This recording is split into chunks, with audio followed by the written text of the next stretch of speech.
Shabbat Shalom. In the 1920s, a Jew travels from his small Polish shtetl to Warsaw. When he returns, he tells his friend of all the wonders that he saw there. He said, "I met a Jew who had grown up in a yeshiva and knew large sections of the Talmud by heart. I met a Jew who was an atheist. I met a Jew who owned a large clothing store with many employees, and I met a Jew who was an ardent communist." "So, what's strange about that?" the friend asks. "Warsaw is a big city. There must be 1 million Jews there." "You don't understand," the man answers. "It was the same Jew." It's an old joke, but we get it, right? Nowadays, we say 2 Jews, 3 opinions, yes? How about this one? In the late 1930s, a Jew is traveling on the subway reading a Yiddish newspaper. Suddenly, to his shock, he spots a friend of his sitting just opposite him, reading the local Nazi newspaper. He glares at his friend in anger. "How can you read that Nazi rag?" Unabashed, the friend looks up at him. "So what are you reading? That liberal thing? And what's in that paper? That in America there is a depression going on and the Jews are assimilating? In Palestine, the Arabs are rioting and killing Jews? In Germany, they've taken away all our rights? You sit there and read all about it and get more depressed. I read the Nazi newspaper. In that paper, we control all the banks.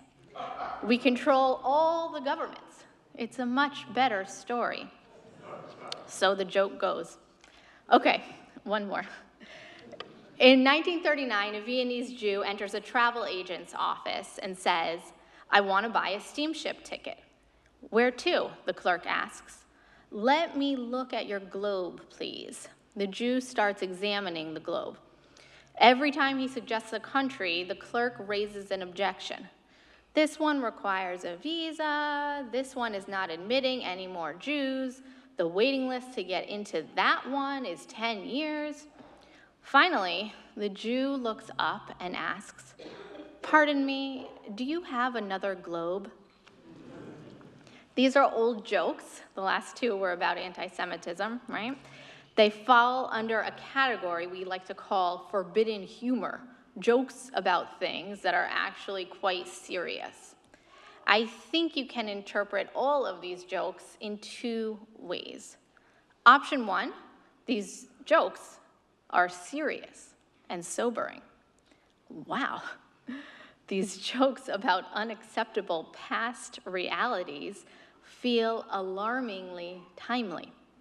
The way they resonate or translate to our current life makes us uneasy. Replace the comparison of the 2 newspapers in the first joke with, I don't know, the New York Times and Breitbart. Replace the word Jew in the final joke with the word Syrian. Not the same, I know. Not the same in any of these cases, of course. But maybe a little too similar? We are wrestling with the same themes as they were. The nature of what it means to be a Jew. How do we deal with diversity within our people or within just one person? How does what you read influence your worldview? What is truth? What is news? What is fact? The last joke, the one about the globe, asks what it means to be a people with no safe state and sovereign land. What does it mean to be a Jew living in a non-Jewish state? If we follow this path of interpretation, the jokes aren't really jokes at all. They're stinging commentary on the reality of being a persecuted minority. They're reminders of the centuries-long vulnerability of the Jews. You want to stay woke these days? Wake up and smell your history repeating itself. But there's another direction to interpret these jokes.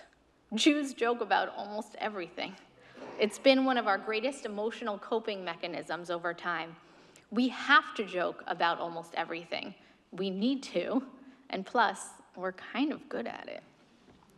So when was the last time that you had a good laugh?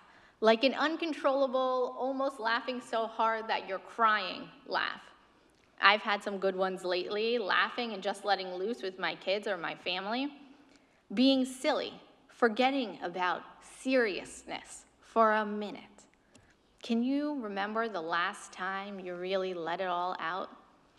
I think of the story of Sarah when she overheard God saying she would get pregnant and have a kid at 90 years old.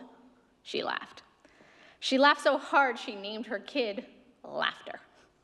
That's what kind of laugh I mean, like a gut reaction, belly laugh. Side note, I once made the mistake of telling my local Israeli barista in Jerusalem that I was studying to become a rabbi. He looked me up and down, and this perceived dissonance between my appearance and my profession actually caused him to laugh so hard he cried. Whatever. Okay, back on track. Purim is tomorrow. Like all of these jokes, it too carries multiple tiers of meaning. Tier 1 is serious and sobering. The book of Esther is a story about Jews that live in the diaspora. They're ruled by a foreign king who doesn't really hate us, but doesn't really like us too much either. The king is influenced by a powerful advisor with a specific vision who ultimately persuades the king to kill Jews. Through trickery, luck, and bravery, Esther and Mordecai avoid extermination. It's a scary and violent story. When we teach it to children, we leave out a lot of graphic sections. It's a story about what can happen without the sovereignty of your own state to protect you. It's about majority leaders with ambivalence to minority people, to be generous. It's about how ego and cultural differences can lead to violence. It's about living in a culture where you have to hide your Judaism to survive. I think you get it. I don't have to say more. But there's also tier 2 of meaning. Purim is one big joke.